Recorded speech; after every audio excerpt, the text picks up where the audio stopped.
नमस्कार।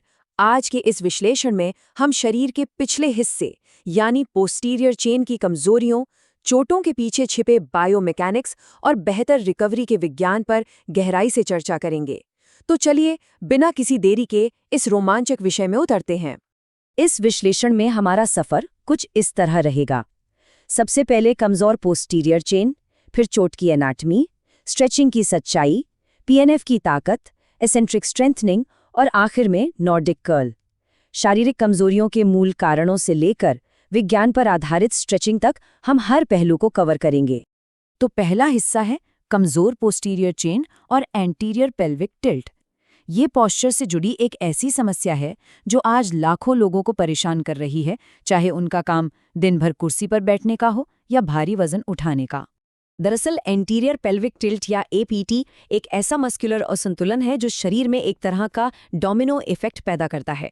इसमें पेल्विस आगे की तरफ झुक जाता है, जिससे हिप फ्लेक्सर्स और कमर के निचले हिस्से पर बहुत ज्यादा और बेवजह दबाव पड़ता है, और इसके साथ ही हमारी कोर मांसपेशियां भी काफी कमजोर हो जाती हैं। अब आते हैं दूसरे हिस्से पर, चोट की एनाटमी यानी हैमस्ट्रिंग का खिंचाव। जब पेल्विस का संतुलन इस तरह से बिगड़ता है तो खेल जगत की सबसे आम और दर्दनाक चोट का मंच बिल्कुल तैयार हो जाता है। होता क्या है कि चोट कभी किसी एक कारण से नहीं लगती। जब एथलीट्स या धावकों को जांघ के पिछले हिस्से में अचानक तेज दर्द होता है, तो इसके पीछे कई जोखिम कारक एक साथ काम कर रहे होते हैं। चाहे वो क्वाड्रिसेप्स का ज्यादा मजबूत होना हो, जकड़न हो या मांसपेशियों की थकान, ये सब मिलकर हैमस्ट्रिंग की मुख्य मांसपेशियों को भारी खतरे में डाल देते हैं। इसे एसेंट्रिक संकुचन कहते हैं। थोड़ा अजीब लग सकता है, लेकिन दौड़ते समय जब पैर सीधा होता है तो हैमस्ट्रिंग को लंबा होना पड़ता है और उसी वक्त शरीर का पूरा वजन भी उसी पर आ जाता है। ठीक इसी ओवरलोड के समय सबसे गंभीर चोटें लगती हैं, क्योंकि मांसपेशी भारी वजन के साथ साथ लंबी होने और सिकुड़ने की कोशिश कर रही होती है। हमारा तीसरा हिस्सा है स्ट्रेचिंग के तरीकों की सच्चाई। इन कमजोरियों और चोटों से बचने के लिए हमें लचीलेपन से जुड़े मिथकों से बाहर निकलकर विज्ञान द्वारा साबित स्ट्रेचिंग के तरीकों को समझना ही होगा। डायनामिक और स्टैटिक स्ट्रेचिंग का उदाहरण ही ले लीजिए। बात सिर्फ स्ट्रेच करने की नहीं है, बल्कि किस समय स्ट्रेच किया जा रहा है, ये बहुत महत्वपूर्ण है। वर्कआउट से पहले डायनामिक स्ट्रेचिंग एकदम सही है, क्योंकि ये पावर कम किए बिना ब्लड फ्लो बढ़ाती है। वहीं वर्कआउट के बाद रिकवरी के लिए स्टैटिक स्ट्रेचिंग बेहतरीन है। अगर दौड़ने से ठीक पहले स्टैटिक स्ट्रेच कर लिया जाए तो कुछ देर के लिए एथलेटिक पावर और फुर्ती कम हो सकती है। चौथा हिस्सा पीएनएफ यानी प्रोप्रियोसेप्टिव न्यूरोमस्कुलर फैसिलिटेशन की ताकत। जब मोशन की सीमा यानी रेंज ऑफ मोशन को तेजी से बढ़ाना हो तो विज्ञान एक ऐसी तकनीक का सुझाव देता है जो सीधे सेंट्रल नर्वस सिस्टम के साथ काम करती है। इसे होल्ड रिलैक्स कॉन्ट्रैक्ट तरीका कहते हैं। शरीर का अपना एक बचाव तंत्र होता है, जिसे ऑटोजेनिक इनहिबिशन कहते हैं, जो मांसपेशियों को ज्यादा खींचने या फटने से रोकता है। ये तकनीक उसी न्यूरोलॉजिकल रिफ्लेक्स का इस्तेमाल करके मांसपेशियों को सुरक्षित तरीके से चकमा देती है, ताकि वे आसानी से एक गहरे स्ट्रेच में जा सकें। अब बात करते हैं पांचवें हिस्से की, एसेंट्रिक हैमस्ट्रिंग स्ट्रेंथनिंग।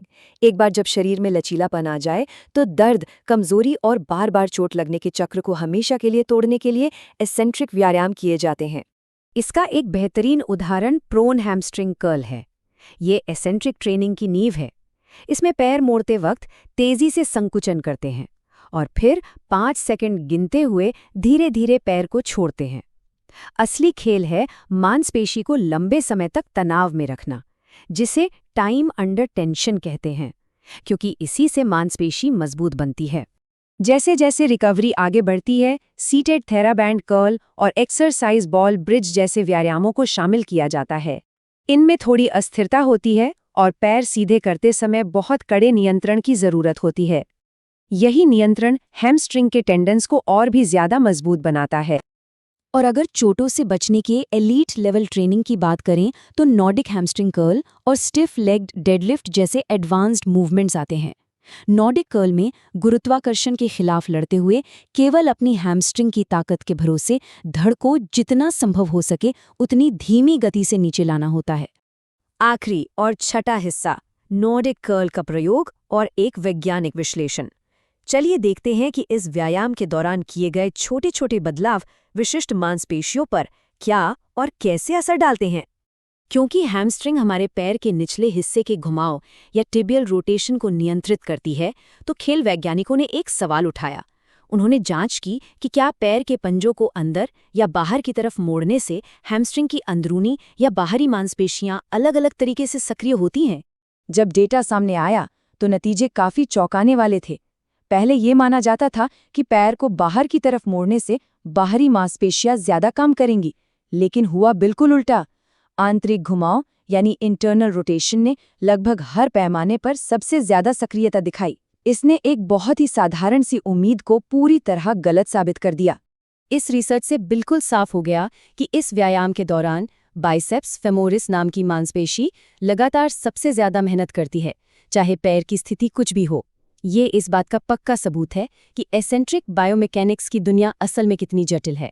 तो यहाँ समझने वाली सबसे अहम बात यह है कि हालांकि छोटे बायोमैकेनिकल बदलावों से कुछ खास मांसपेशियां काम करती हैं, लेकिन गुरुत्वाकर्षण का विरोध करने वाले इस व्यायाम में इतनी ज़्यादा ताकत लगती है कि ये शरीर के पूरे पिछले हिस्से की मांसपेशियों यानी पूरी पोस्टीरियर चेन को एक साथ और बहुत गहराई से काम पर लगा देता है।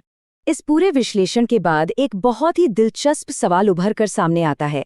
अगर पैर की स्थिति में एक मामूली सा बदलाव मांसपेशियों की एक्टिविटी को इतना ज्यादा बदल सकता है, तो मानव शरीर की गति में ऐसे और कितने सूक्ष्म बदलाव हैं जो गंभीर चोट और बेहतरीन एथलेटिक प्रदर्शन के बीच की लकीर खींच रहे हैं। मानव शरीर की क्षमता के और कितने गहरे राज हैं जो इन छोटी छोटी हरकतों में छिपे हैं। ये बायोमैकेनिक्स की दुनिया का एक ऐसा सवाल है जिस पर हम सभी को विचार करना चाहिए।